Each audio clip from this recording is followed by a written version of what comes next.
بسم اللہ الرحمن الرحیم۔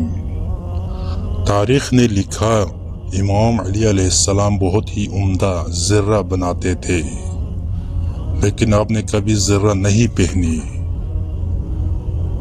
ایک شخص نے آپ سے آ کے کہنے لگا، یا علی آپ زرہ کیوں نہیں پہنتے؟ امام علی علیہ السلام فرمانے لگے، اے شخص، زرہ وہ پہنے جو یہ سوچ کے میدان میں آئے، ضرورت پڑنے پر میدان سے فرار ہو جاؤں۔ اللہ گواہ ہے، اس علی نے کبھی میدان کو پشت نہیں دکھائی، تو پشت پر زرہ کا کیا کام؟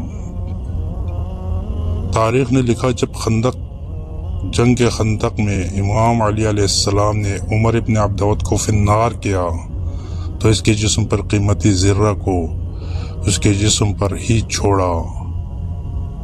تاریخ نے لکھا جب عمر ابن عبدود کی بہن اپنے بھائی کی لاش پہ آئی تو دیکھا نہ اس کی لاش کی بے حرمتی ہوئی تھی اور نہ ہی اس کے جسم سے زرہ اتاری گئی تھی، تو وہ کہنے لگے، یقیناً تمہیں مارنے والا علی نسب ہوگا۔ یہی امام علی کا شرافت اور یہ ہے اللہ کے شیر کی شجاعت۔ جس کو قتل کیا اسی کے خاندان امام علی علیہ السلام کے قصیدے پڑھے۔ امام علی علیہ السلام فرماتے ہیں، جب میں میدان میں آتا ہوں تو میری تلوار ہر انسان کو پرکھتی ہے۔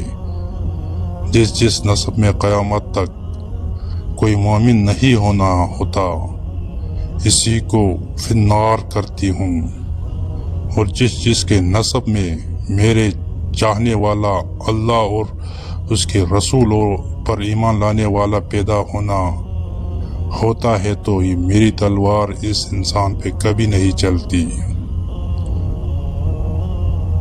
سلام ہو امیر المومنین اللہ کے شیر علی ابن ابی طالب علیہ السلام پر۔